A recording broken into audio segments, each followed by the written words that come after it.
Amoy nakaka-joyful!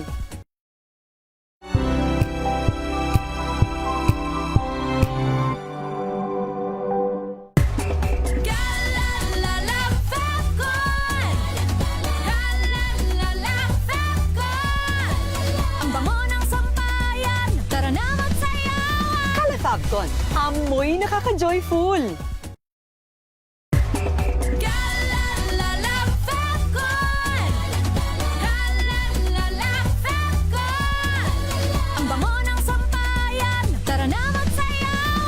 Calafabcon, amoy nakaka-joyful!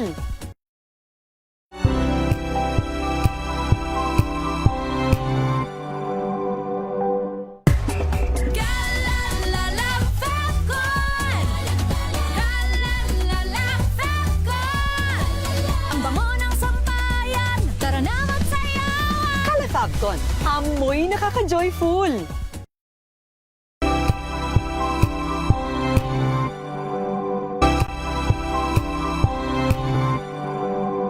If I get impeached, then that is my end.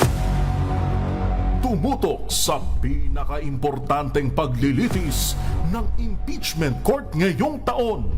The impeachment trial of Vice President Sara Duterte. At DZRH Special Coverage.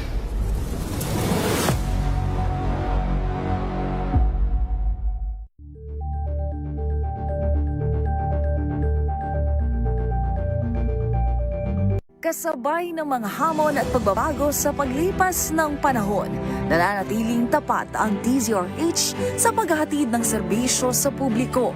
Mas pinalawak ang pagpapaabot ng balita at impormasyon, hindi lang sa radyo, kasama na rin ang telebisyon, live streaming at social media para ihatid ang mga kwentong makabuluhan at napapanahon saan ka man naroroon.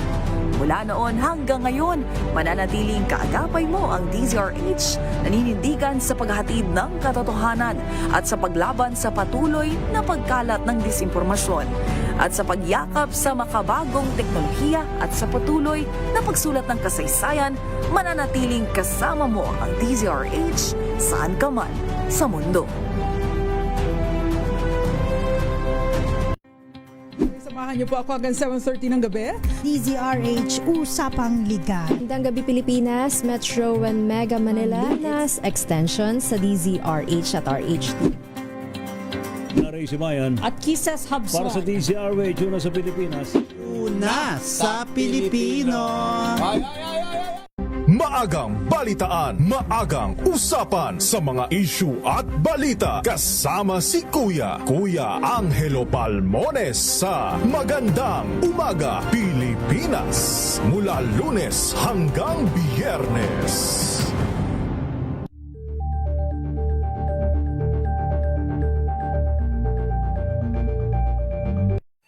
Mga balitang gigising sa inyong umaga. Mga balitang kailangan mong malaman. Mapapakinggan sa ACS Balita sa 2x2. Kasama sina Anthony Taberna at Jerry Baha. Lunes hanggang Biyernes.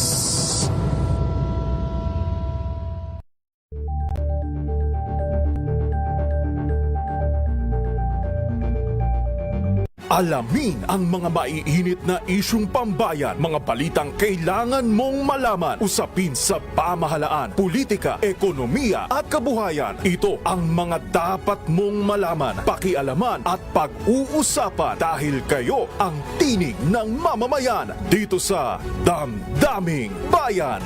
Live sa DZRH Radio, DZRH TV at DZRH Digital. Kasama sina Lakay, Deo Macalma at Elaine Apit. Araw-araw, Lunes hanggang Biyernes. Damdaming Bayan. Kuya Angel po, si Angelo Palmones nag-iiwan sa inyo ng isang magandang umaga. Maraming salamat. Life goes on! Nine, good morning, Lakay. Good morning, Sister At good morning. Magandang mainit na umaga. Kuya Angel po, si Angelo Palmones nag-iiwan sa inyo ng isang magandang umaga. Maraming Sa salamat. Pilipinas, una sa Pilipino.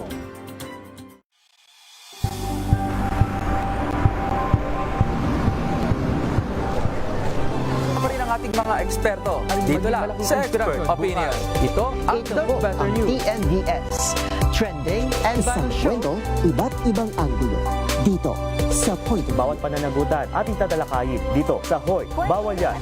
Pilipino, dito lang sa DZRH. Match up entertainment and lifestyle. Ito ang MBC TV Network News. Una sa Pilipinas, una sa Pilipino.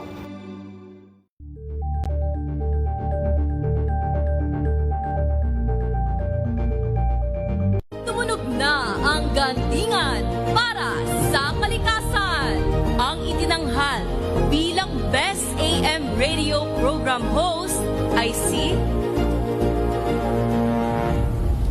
Cesar Chavez para sa special on Saturday ng DZRH.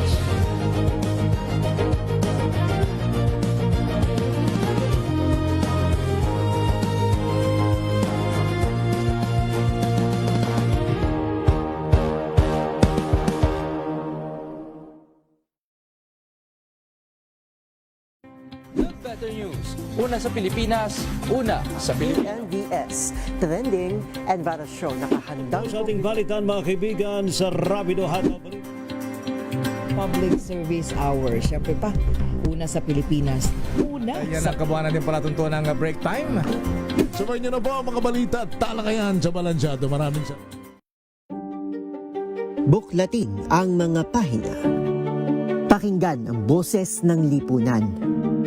Tunghayan ang mga issue mula sa ibang katayuan. Nakakalungkot kasi deserve ba namin ng ganito? Na hindi nila alam kung ano talaga yung kanilang mga karapatan.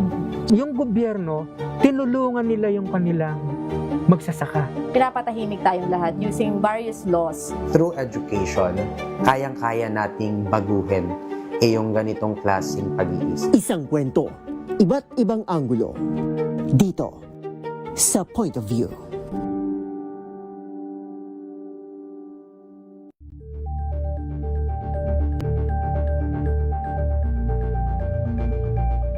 Tambalang Anthony Taberna at Jerry Baha ang gigising sa inyong umaga dahil lalatay ang humahagupit na diskusyon at komentaryo Lunes hanggang Biyernes sa 2x2. Samahan niyo po ako hanggang 7:30 ng gabi. DZRH Usapang Liga. Magandang gabi Pilipinas, Metro and Mega Manila, nas extension sa DZRH at RHT. Naray Sibayan At Kisses para sa Hubson. DZRH, una sa Pilipinas. Una sa Pilipino. Ito ay bunsod ng naitalang 17 individual na ang kanilang naaresto. Metro Manila Development Authority o MMDA ang No Contact Apprehension Policy o NCAP sa Metro Manila. Sa ang ilang mga dokumento ay peke. Hindi rin legal ang employment na ipinangako sa kanila. Sa mata ng batas, mananagot ang sangkot at may sala. Dahil sa bawat paglabag, may karampatang parusa. Alamin ang mga pananagutan sa likod ng mga bawal. Dito sa Hoy, Bawal Yan, tuwing Sabado, alas 11:30 ng umaga. Dito lang sa DZRH TV.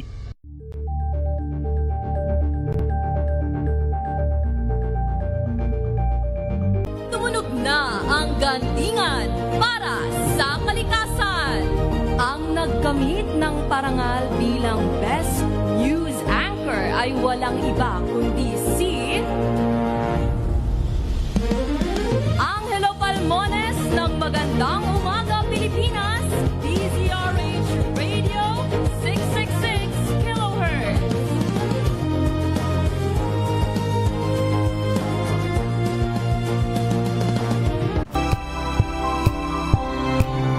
Hatid ng DZRH TNT.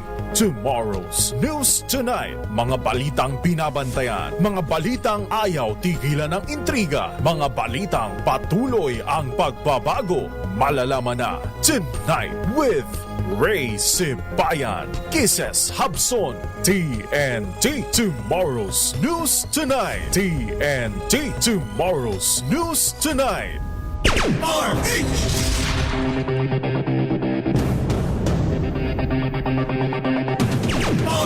TNT. Tomorrow's News Tonight. Magandang gabi po Luzon, Visayas, Mindanao sa ating pong headlines sa Tomorrow's News Tonight. DFA nagharap ng protesta laban sa racist attack ng China sa mga Pilipino. Ilang matataas na opisyal ng FISGOC ipatatawag ng NBI kaugnay ng investigasyon ng 2019 SEA Games. Batasang pambansa ilalockdown simula July 23 bago ang SONA ni Pangulong BBM sa July 27.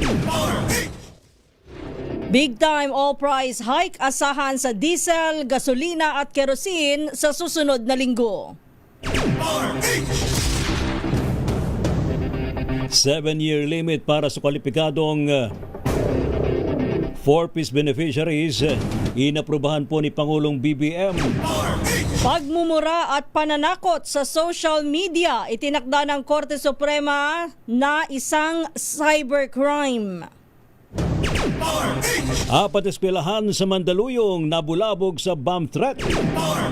Sa TNT Global News, 2 nasawi sa malalakas na bagyo sa France. 53,000 kabahayan nawalan ng kuryente. Sa sports, Jaja Santiago, siya raw po'y maglalaro sa LOVB sa Amerika sa ilalim po ng San Francisco Signal. Sa TNT Showbiz, Coronation Night ng Binibining Pilipinas 2026, inaabangan na bukas. TNT Tomorrow's News Tonight. Ano po mga lingkod, sina Ray Sibayan At Kisas Habson. para pa rin po sa DZRH Una sa Pilipinas. Una sa Pilipino. TNT Tomorrow's News Tonight. Tinawag na racism at moral bankruptcy ng Department of the National Defense ang inilabas na AI video ng state-controlled media na China Daily na naglalarawan sa mga Pilipino bilang mga unggoy. Sa isang matapang na pahayag, mariing kinundina ni Defense Secretary Gilbert Teodoro Jr. ang naturang video na ginawa ring katatawanan ang nararanasang harassment ng mga sundalong Pilipino sa West Philippine Sea. Ayon kay Teodoro, ang ginawang ito ng China ay nagpapakita ng kawalan ng moralidad at kahihiyan para sa isang bansang nangangarap para sa isang regional leadership. Dahil dito, binigyan diin ng kalihim na tama lamang ang naging polisiya ng Department of National Defense at ng Armed Forces of the Philippines na tuluyang iwasan ang anumang pakikipag-ugnayan o contact sa kanilang mga Chinese counterparts.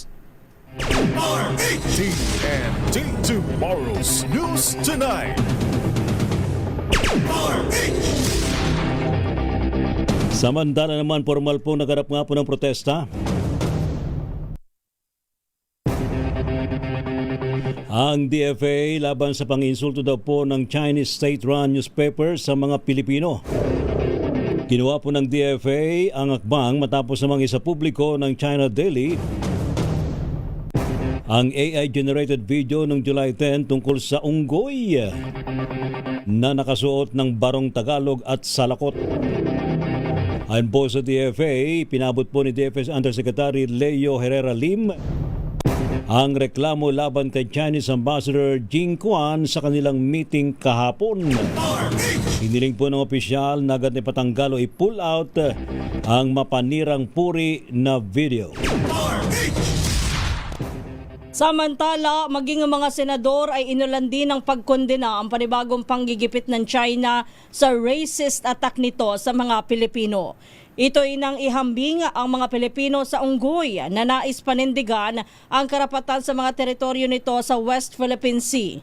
Ayon kay Senator Francis Pangilinan, hindi katanggap-tanggap ang anyay nakaiinsulto at hayagang racist attack sa mga Pilipino gamit ang AI. Iginit din ni Pangilinan sa Chinese government na utusan ang China Daily na alisin ang inilabas nitong racist attack video at maglabas ng public apology at managot sa ginawa nito. Ayon naman kay Senate President Win Gatchalian, hindi maaaring ikatwiran ang freedom of expression para lamang ma-justify ang racism at aniyay dehumanization ng mga Pilipino. Bina naman ang pagkondena mula sa mga kongresista ang racist attack na ginawa ng Chinese state media outlet China Daily. Sa isang joint statement, sinabi ni na House Deputy Speakers Paulo Ortega at Jay Kong-hoon, Deputy Majority Leaders Ernix Dionisio Jr. at Zia Lonto adyong ng depiction ng mga Pilipino bilang mga unggoy ay hindi lamang offensive. Bago sa isa umano itong vile racist attack na nagpapakita ng moral bankruptcy at intellectual desperation ng Beijing propaganda apparatus. Binigyan din pa ng mga mambabatas na malinaw itong aksyon ng isang bully na ginapos sa legal arguments. Idinimpo nila ang panibagong patutsada ng China ay patunay na illegal nitong pagkamkam sa malawak na teritoryo ng Pilipinas sa South China Sea na sinelyuhan ng international law. Binanatan din ni mamayang Liberal Party List Congresswoman Leila de Lima ang racist remark ng China at sinabing ito ay pagpapakita ng pagiging arogante ng naturang bansa. At saka lakay pati na yung kanilang ginawang portrayal nung papel na tumutukoy dun sa arbitral ruling na parang ang ginawa nila ay parang basura lang kung ituring yung ating dokumento. Yung award na yun binigay sa atin ng United Nations. Yes. Ibig sabihin talagang binabastos. Binabastos talaga. Ng China ang naturang desisyon ng UN, yung pagsunod sa UNCLOS. Yes. Dapat sumusunod tayo sa international law. Samantala, sa iba pa nating mga balita, ipatatawag ng National Bureau of Investigation ang mga pangunahing opisyal ng 2019 Philippine Southeast Asian Games Organizing Committee o FISGOC.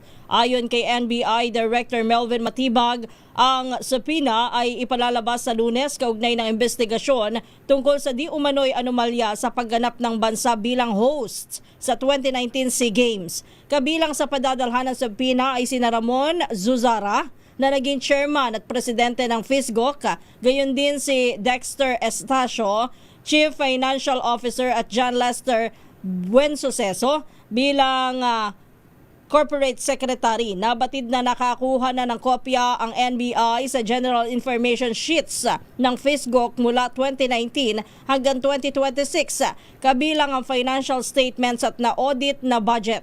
Kasama sa iimbestigahan ng 650 million rental expenses at 300 million consultancy fees. Samantala, binanggit ni Matibag na aalamin mula sa grupo ni Zuzara kung ano ang naging papel ni Senador Alan Peter Cayetano gayong ang kanyang pangalan ay hindi lumabas sa official corporate record ng naturang organizing committee. Samantala naman, pag-aaralan daw po ng Office of the Ombudsman ang mga dokumento kaugnay ng manoy mga irregularidad sa 2019 Southeast Asian Games projects. Ito po ay matapos namang kumpirmahin ng tanggapan ng Ombudsman na ibinasura noong 2021 ang reklamo laban kay Public Works Secretary Vince Dizon na noon ay Pangulo at Chief Executive Officer ng Bases Conversion and Development Authority o BCDA at Chairman ng Philippine Sea Games Organizing Committee. Ayon po kay Ombudsman Jesus Crispin Remulla, ipinagutos na niya ang pagkuha at pagrerepaso sa mga dokumentong may kaugnayan sa pagbasura ng naturang kaso. Kabilang po sa mga aligasyon ng umano'y overpricing, mga irregularidad sa procurement at paggastos, hindi wastong paggamit ng pondo ng pamahalaan at paglabag sa Anti-Graft and Corrupt Practices Act. Naka-lockdown na ang Batasang Pambansa Complex simula July 23 para sa final preparation sa nalalapit na 2026 State of the Nation Address ni Pangulong Ferdinand Marcos Jr. sa July 27. Ito ang iniulat ni Retired Brigadier General Ferdinand Melchor de la Cruz, hepe ng House Sergeant at Arms, kung saan itinakda ang final walkthrough sa July 25. Ayon kay De La Cruz, tuloy-tuloy ang kanilang koordinasyon sa PNP at iba pang law enforcement agencies para sa security preparations. Bukod sa kaligtasan ni Pangulong Marcos at sa lahat ng pupunta sa Batasang Pambansa, mayroon din silang contingency plan sakaling biglang magkaroon ng sama ng panahon o iba pang natural calamities. As far as security and safety is concerned, talagang Well, primary consideration namin yun. Ano? So, we cannot afford na may magkaroon ng security glitches. And of course, hindi lang naman yung sa security side din ang kailangan namin pagtuunan ng pansin. Also yung sa safety na if ever may mga unfortunate or unexpected na mga pangyayari like yung mga earthquakes or fire, which we hope na hindi mangyayari sa ngayon. Yan po ang bahagi ng paliwanag at pahayag ni retired Brigadier General Ferdinand Melchor de la Cruz. TNT Tomorrow's News Tonight. Samantala, kasado naman ang Comprehensive Deployment Plan ng Philippine National Police para po sa ikalimang SONA ni Pangulong Ferdinand Marcos Jr. sa July 27. Ayon po kay acting nga PNP spokesperson na Police Colonel Allen Reyco, magpapakalat sila ng higit sa 20,000 tauhan sa Metro Manila pa lamang, kasama naman ang pwersa mula sa militar at mga standby unit. Kaugnay po nito ay kinumpirma naman ni NCRPO spokesperson Police Major Hazel Asilo na may 4 na grupo ang umano'y humiling ng permit para magdaos ng kanilang kilos protesta sa Quezon City. Inaayos na raw po ng pulisya ang seguridad sa mga posibleng pagdarausan ng mga rally tulad po ng paligid mismo ng Batasan na Pambansa Complex, maging sa may kahabaan ng Commonwealth Avenue, Quezon Avenue, Katipunan at maging sa EDSA Shrine upang matiyak na mananatiling kontrolado at mapayapa ang sitwasyon. Samantala, sa oras na alas 9:22, iginit naman ng pambansang pulisya na mas ligtas na ang Pilipinas sa kabila ng kaliwat ka ng insidente ng karahasan kamakailan. Ayon kay acting PNP spokesperson Police Colonel Allen Reyco, mas nakikita ng publiko ang mga tinatawag nilang sensational na pangyayari. Pero kung statistika ang pagbabatayan, mas bumaba pa ng 20.6% ang focus crime rate sa nagdaang 3 buwan dahil na rin sa pagpapatupad ng Safer Cities Initiative ng Department of Interior and Local Government o ng DILG. Sa kabila nito, aminado si Ko na hamon sa otoridad kung paano mas mararamdaman ng taong bayan ang mga numero. Medyo nakikita lang po natin siyempre mga sensational yung mga nangyayari, pero yung statistics po natin talaga pababa po talaga yung krimen. But again, uulitin po namin, gusto namin ito ay nararamdaman ninyo na mas ligtas na nga. Inimok naman ng PNP ang publiko na patuloy na makipagtulungan upang gawin na mas mapayapa ang bawat komunidad. TNT Tomorrow's News Tonight. Samantala naman, marami na raw po ang nagbibilang ng araw sa mangyayaring face-off ni Senate Minority Leader Alan Peter Cayetano at NBI Director Melvin Matibag. Ito po isa nakadagdang pagtestigo ni Matibag sa impeachment trial court sa araw ng Martes. Si Matibag ang huling testigo ng prosekusyon sa Article 1 na impeachment complaint laban kay VP Sara Duterte na may kaugnayan sa kanyang pagbabanta sa buhay ni na Pangulong Ferdinand Marcos Jr., First Lady Liza Araneta Marcos at dating Speaker Martin Romualdez.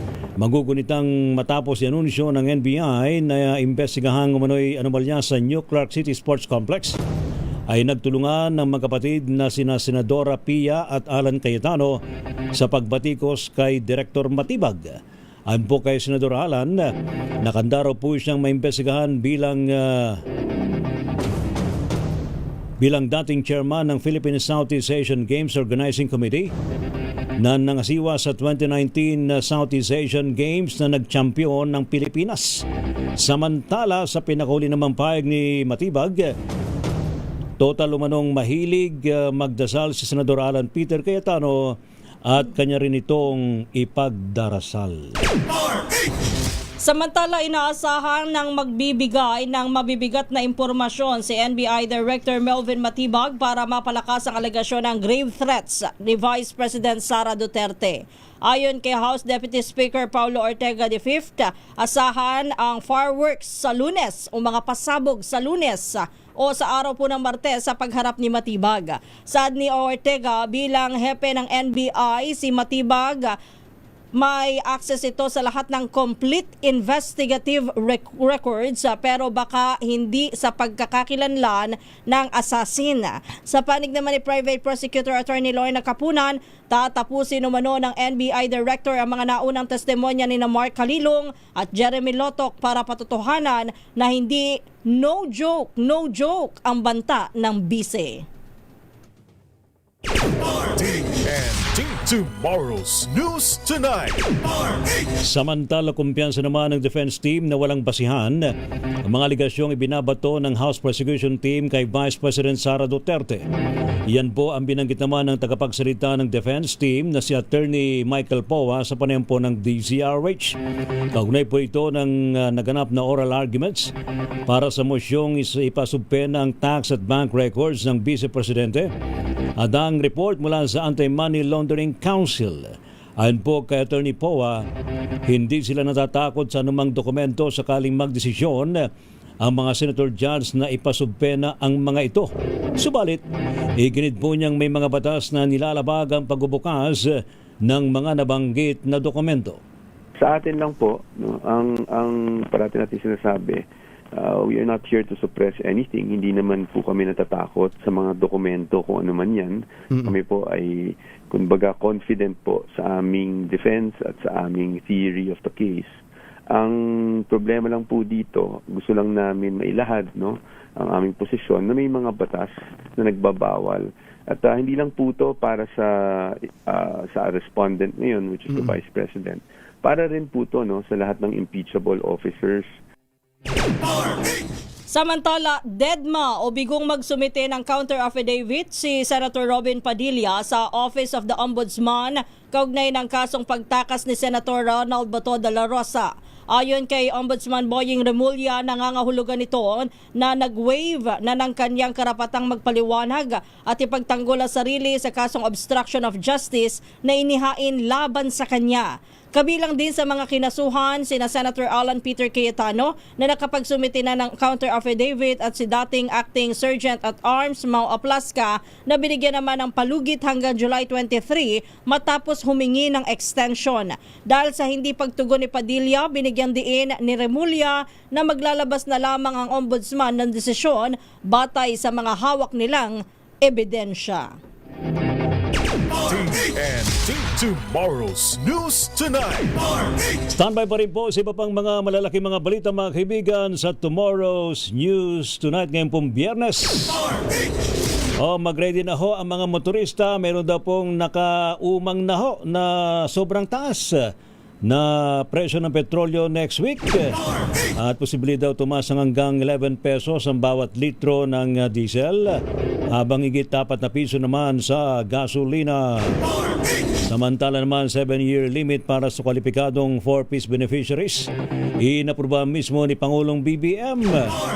Pagmumurat pananakot sa social media. Itinakda po ng Korte Suprema na isang uri ho ng cybercrime. 4 na mga eskwelahan sa Mandaluyong City abay nabulabog ho sa bomb threat. Sa TNT Global News, 2 namatay sa malalakas na bagyo sa bansang France. Ganun? Di ba may heatwave sila doon? May bagyo na ngayon? Hindi. Baka wala na tayong balita doon sa heatwave eh. Parang tumagal lang yun nung napag-usapan at naging balita. Para mga 14 to 15 days. So natupad tapos na yung yun. kanilang panalangin na magkaulan. Kaya lang extreme naman. Bagyo naman. Ano ba naman yun? Samantala naman sa ating pong TNT Sports, Chacha Santiago maglalaro daw po sa LOVB sa Amerika. Silalim po ng San Francisco Signal. At sa showbiz, Coronation Night ng Binibining Pilipinas 2026. Inaabangan na raw bukas. Inyo pa rin pong mga lingkod, sina Ray Simayan at Kisas Habson. Para sa DZRH, una sa Pilipinas. Una sa Pilipino. Pilipinas ang oras, alas 9:29 ng gabi. Number 1. Na naman! Red Horse Beer. Masarap. Hello, Washi! Laundry day na naman! Yay! Anong meron? Mancha ng chocolate, putik, may libag pa! Kaya natin yan! With Pride Washing Machine Detergent, may triple stain away formula. Tanggal ang makapit, madikit at malupit na dumit mancha. Kaya easy-easy ang labada. Mula noon hanggang ngayon. All you need is pride. All you need is pride. ACS. Maulan man, no worries na amoy kulong ang damit. Charm Fab Con. Bangong kumakabloom. Tanggal amoy kulog sa bango ng charm. Kaya gamit ko, Charm Fabcon with Bloom Fresh technology. Kills 99.9% of kulob-causing bacteria. May aroma burst pa of thousands of flowers and berries. Ang sampay sa loob, no amoy kulob. Bangong kumakabloom sa charm. Charm Fabcon. ACS. May nagbago. May arte. May budget. Akala nyo lang yon. So solid. White rose papaya. Wow. White rose. White rose papaya. Wow. White rose. White rose papaya. May glow up with white rose papaya. White Rose Papaya. May puti power times 2 kasi may papaya at niacinamide. May shea butter and tea tree oil pa. Kutis sulit ang glow May up. glow up with white rose papaya. White Rose Papaya. Kutis sulit ang glow up. ACS. Galalala Fabcon. Galalala Fabcon. Ang bango ng sampayan. Tara na magsayawan. Calafabcon. Amoy nakaka-joyful.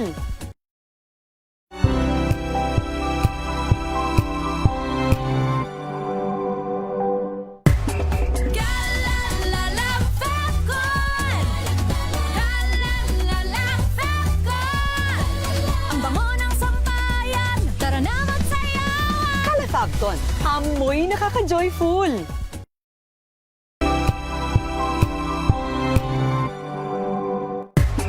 Galalala Fabcon. Galalala Fabcon. Ang bango ng sampayan. Tara na magsayawan. Calafabcon. Amoy nakaka-joyful.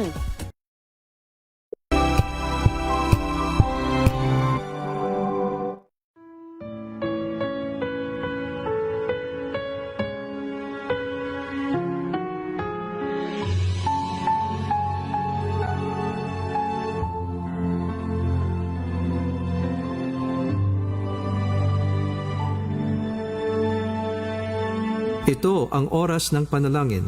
Panalangin para sa pamilya.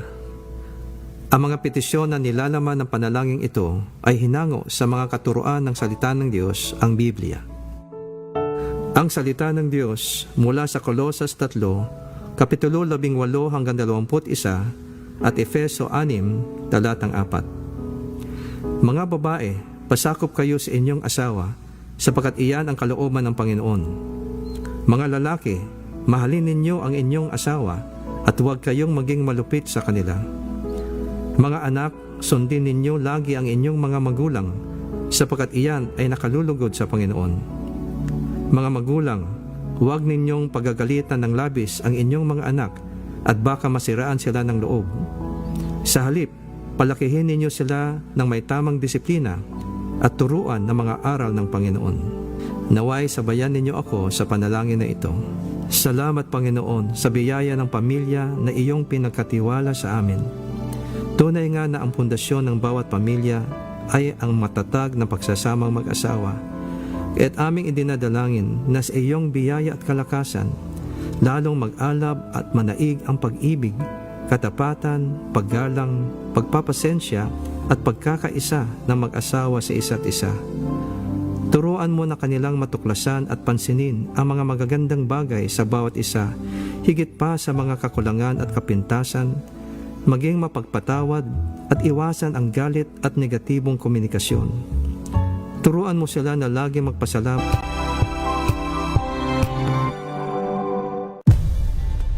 Nagsimula sa pangarap hanggang sa maabot ang tagumpay.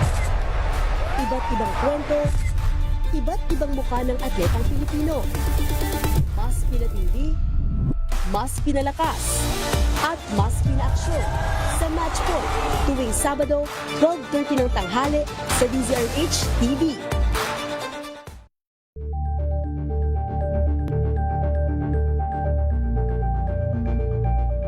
Sa pagbabalik tanaw sa 87 taong legasiya ng DZRH, napagtagumpayan na ng kauna-unahang himpilan ng radyo sa Pilipinas ang iba't ibang pagsubok, kabilang na ang bangungot noong panahon ng ikalawang digmaang ang ulo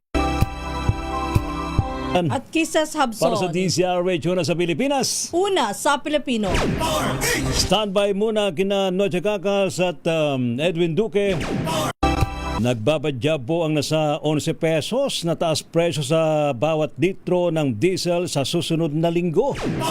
Ito po'y dahil naman sa pagsiklab ng panibagong tensyon sa gitnang silangan. Ayon po kay Director Rino Abad ng Department of Energy, ang pagtaas daw po sa halaga ng diesel ay posibleng pumalo ng mula 10 piso hanggang 11 piso sa bawat litro. Abot naman sa may 3 pesos hanggang 4 pesos. Ang posibleng adjustment naman sa halaga ng bawat litro ng gasolina habang 11 pesos hanggang 12 pesos ang posibleng pagtaas sa bawat litro po ng kerosene. Inamin ni Abad na halos hindi na magbabago daw po ang naturang forecast.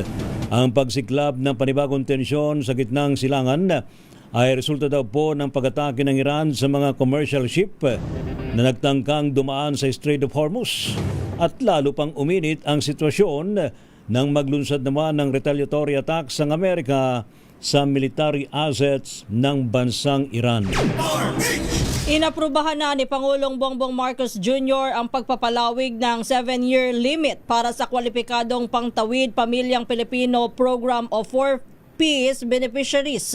Batay ito sa Executive Order No. 120 na nilagdaan ni Pangulong Bongbong Marcos nitong July 13. Ginawa po ng Pangulo ang hakbang kasunod na rin ng rekomendasyon ng National Advisory Council para sa extension bilang paraan para maibsan ang epekto ng krisis sa kabuhayan ng mga benepisaryo. Batay sa kautusan, pwede pa rin makatanggap ng ayuda ang mga benepisaryong hanggat sila ay nananatiling kabilang sa Level 1 o Survival at Level 2 o Subsistence.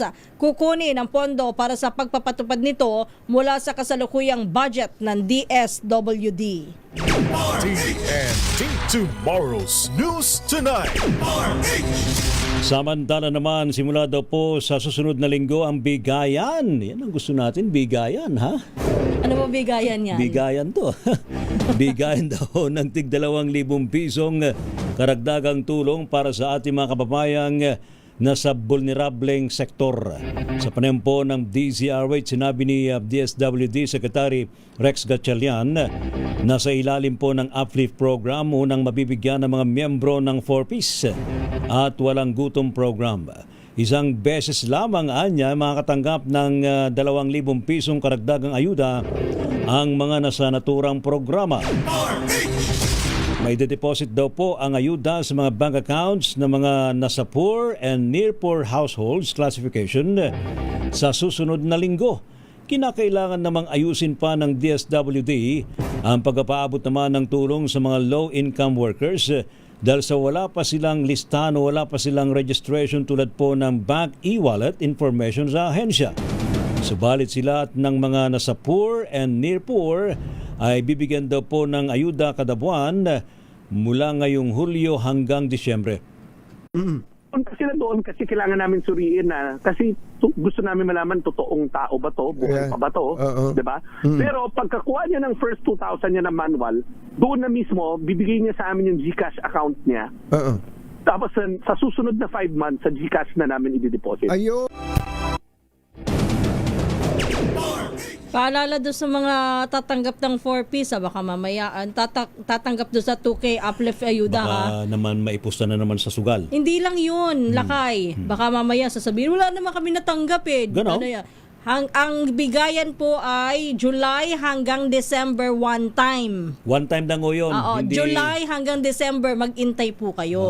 So one time payment lang yun? One time lang. 2,000? Oo. Hindi monthly? Oo, baka sabihin, wala naman kami natanggap eh. Baka kung halimbawa hindi kayo nakatanggap ngayong July, baka sa August kayo makakatanggap, baka sa October kayo, November kayo, ganyan ha. Pero sana naman, hintay-hintay lang ho. Huwag naman tayo masanay sa ganyan. Gumawa tayo ng paraan na kahit paano, makaagapay tayo sa namang problema dumarating. At kapag naman kayo ay sa ating nabigyan, kabuhayan, marami ho ang nangangailangan pero kayo'y pinagpala, gamitin nyo ho ng wasto. Oh, ayan na.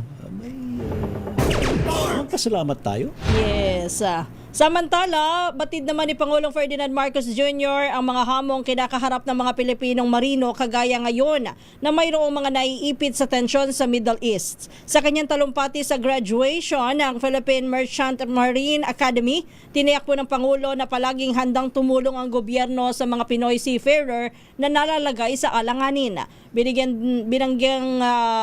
din po ni Pangulong Bongbong Marcos ang kinakaharap na hamon ng maritime education at certification standards ng Filipino seafarers na muntik mawala ng bisa sa Europa at naglagay sa alanganin sa trabaho ng libu-libong Pilipinong marino. Ayon kay Pangulong Marcos, agad itong inaksyonan ng pamahalaan sa pamamagitan ng pinalakas na pagsasanay, sistema ng pagtuturo na sumusunod sa international standards at pinagandang mga pasilidad at kagamitan. Bili ni Pangulong Marcos sa mga nagtapos palaging galingan na mamuno ng may kababaang loob at magsilbi ng may integridad saan man sila dalhin o mapadpad ng kanilang propesyon. The government's duty does not end with standards and employability. Many of our seafarers continue to travel through uncertain waters, including the areas affected by conflict, especially now in the Middle East. In this difficult situation, your safety and welfare remains our priority. Your government will always be within reach, ready to help. Bongbong Marcos. TNT Tomorrow's News Tonight. Samantala naman, itinaas po ng Supreme Court ang parusa laban sa mga napatunayang nagkasala ng psychological violence sa ilalim po ng Anti-Violence Against Women and Their Children Act of 2004. Idibay kung ang pang-abuso ay ginawa sa pamagitan ng Facebook o iba pang social media platform.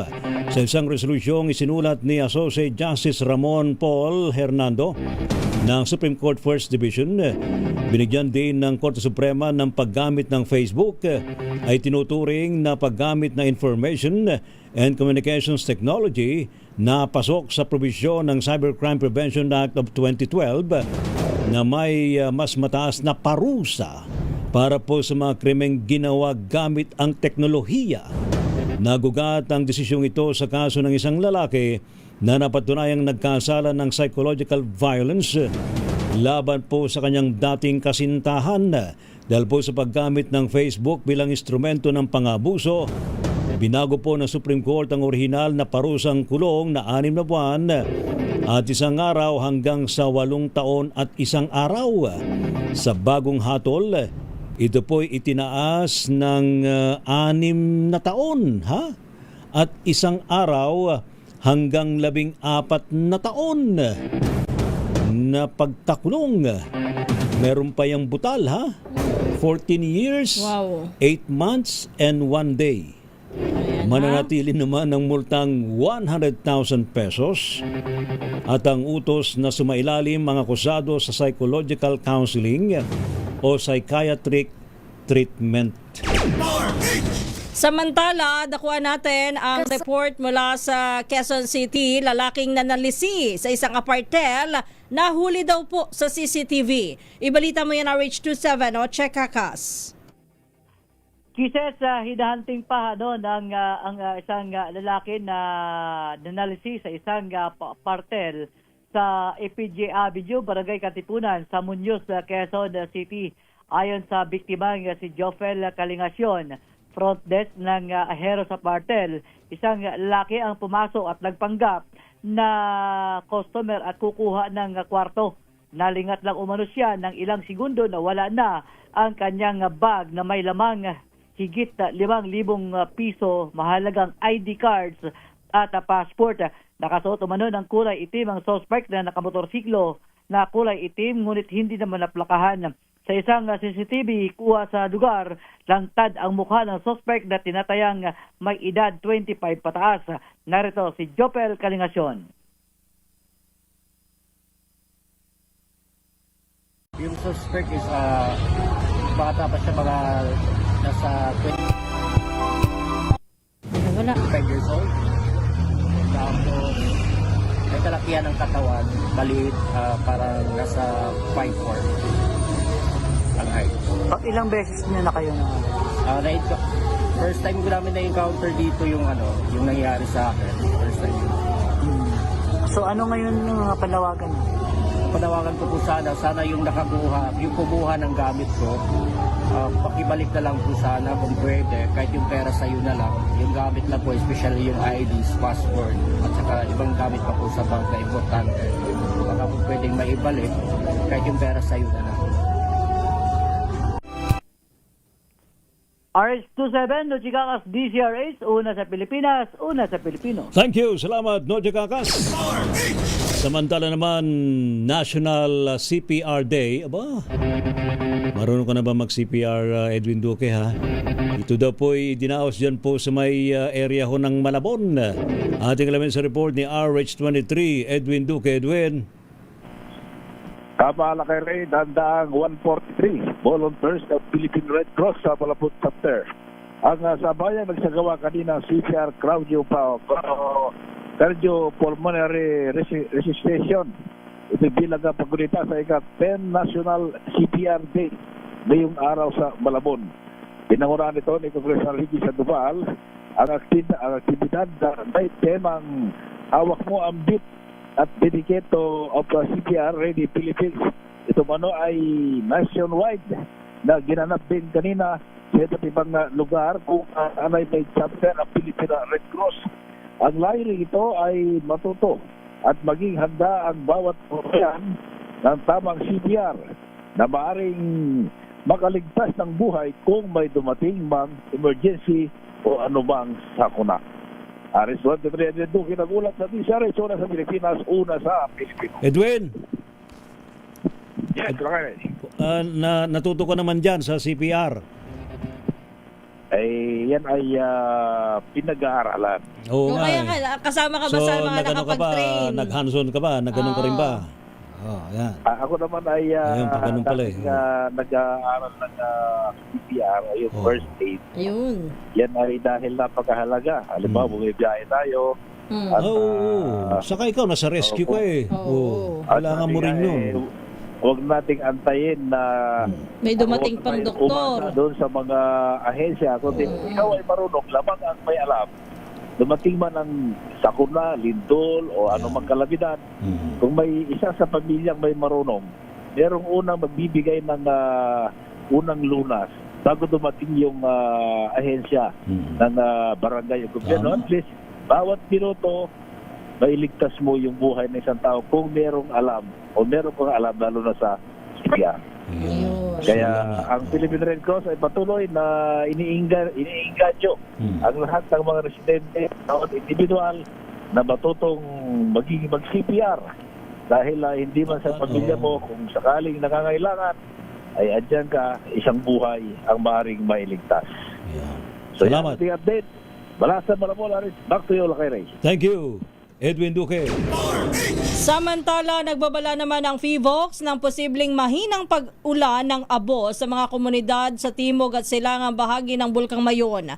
Ayon sa ahensya, kasunod ito ng pagguho at pagragasa ng bagong lava flow sa Miisigali na nasa timog kanlurang bahagi ng bulkan. Kasalukuyan pa rin nakataas ang alert level 3 sa Bulkang Mayon na nagpapahiwatig ng mas mataas na antas ng pag-aalboroto at posibleng mapanganib na pagsabog. Sa huling monitoring ng PHIVOLCS sa loob ng nakalipas na 24 oras, patuloy ang pag-agos ng lava at strombolian activity o serye ng mahihinang pagsabog mula sa bulkan. TNT Tomorrow's News Tonight. Nabulabog naman ng bantang pagkapasabog ang 4 na eskwelahan sa Mandaluyong City. Sa report po na kumalat daw po na bomb threat sa social media, abay nabulabog nga po ang mga mag-aaral at mga teacher ho. Diyan po sa may Eulogio Rodriguez Integrated School, Mandaluyong National High School, Mandaluyong Elementary School, at maging sa Highway Hills Integrated School. Una pong nagnegatibo sa bomba ang Mandaluyong Elementary School matapos pong inspeksyonin ng K9 unit pasado hating gabi. Kanina mang umaga ay binalikan naman ng pulisya ang Mandaluyong National High School sa Reverend Aglipay Street na nagnegatibo rin sa anumang bomba. Dahil po sa bomb threat, suspendido nga po ang face-to-face classes sa naturang mga eskwelahan at pinauwi na lamang ang mga pumasok na estudyante ng Mandaluyong National High School.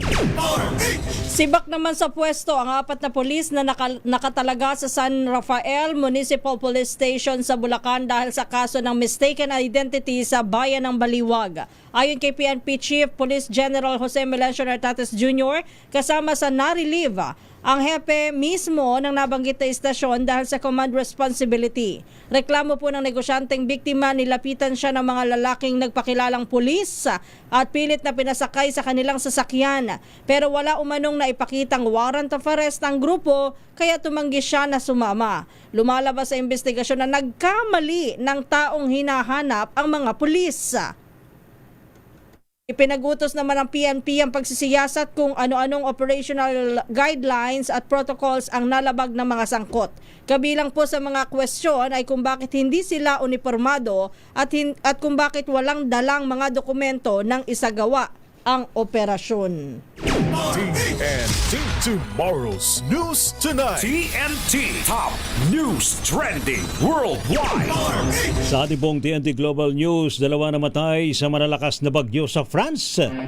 Higit daw po sa 50,000 kabahayan nawalan po ng supply ng kuryente doon. Ibalita mo nga yan, Miss Wina Pearl Hesoro. Wina. 2 katao ang nasawi matapos sagupitin ng malakas na bagyo ang France nitong Webes. Ayon sa mga otoridad, nasawi ang isang babae matapos mabagsakan ng puno, habang isang lalaki naman ang natagpo ang patay matapos matamaan ng kidlata. Ayon sa power grid operator na Enedis, nasa 53,000 na kabahayan ang nawalan ng kuryente. Sa ngayon, humupa na rin ang malakas na hangin at pag-ulan at patuloy pa rin ang search and rescue operations sa France. Para sa TNT Global News, ito si Wina Perlasoro ng DZRH, una sa Pilipinas, una sa Pilipino. TNT Sports and Games. Samantala sa ating sports, Jaja Santiago maglalaro sa LOVB sa Amerika sa ilalim ng San Francisco Signal. Ibalita mo yan, Kyle Bulyas. Sasabak sa inaugural season ng 2027 League 1 Volleyball sa Amerika ang 6'5" middle blocker na si Sachi Minowa. Maglalaro si Minowa o mas kilala bilang si Jaja Santiago sa San Francisco Signal na star-studded din ang roster. Makakasama ni Jaja ang Olympic champion na si Kelsey Cook, ang playmaker ng Thailand na si Ponpon Gedpard, gayon din sina MJ Wang ng China, Halimatuba at Georgia Farawan ng bansang France. Ang paglipad ni Jaja sa United States ay kasunod ng matagumpay nitong stint sa bansang Japan sa loob ng 9 na taon kung saan napabilang siya sa mga pinakamalalakas na middle blocker ng bansa. Matatanda ang nakakuha na ng championship title si Jaja sa ilalim ng Osaka Marvelous noong 2025 bago lumaban sa ilalim ng Denso Erebis noong 2026. Bukod pa ito sa paghakot ito ng iba't ibang Best Middle Blocker Award sa bansang Japan. Para sa TNT Sports, ito si Kyle Bulyas ng DZRH, una sa Pilipinas, una sa Pilipino. Ang pinaka sa mundo ng showbiz, pinakabago at pinaka-latest, mainit-init pa. Showbiz Report. Sa ating showbiz, Coronation Night ng Binibining Pilipinas 2026, inaabangan na ho bukas. Sino nga bang mapalad na kukoronahan? Ano ha? Ating lamin sa report ni Don Carlos. Inaabangan na bukas ng pageant fans ang Coronation Night ng Binibining Pilipinas 2026 na gaganapin sa Araneta Coliseum. Binibining Globe at International Crown na naghihintay sa 35 candidates na may halong baguhan, repeater at veterana. Hindi lang kandidata ang dapat abangan dahil star-studded din ang lineup ngayong taon.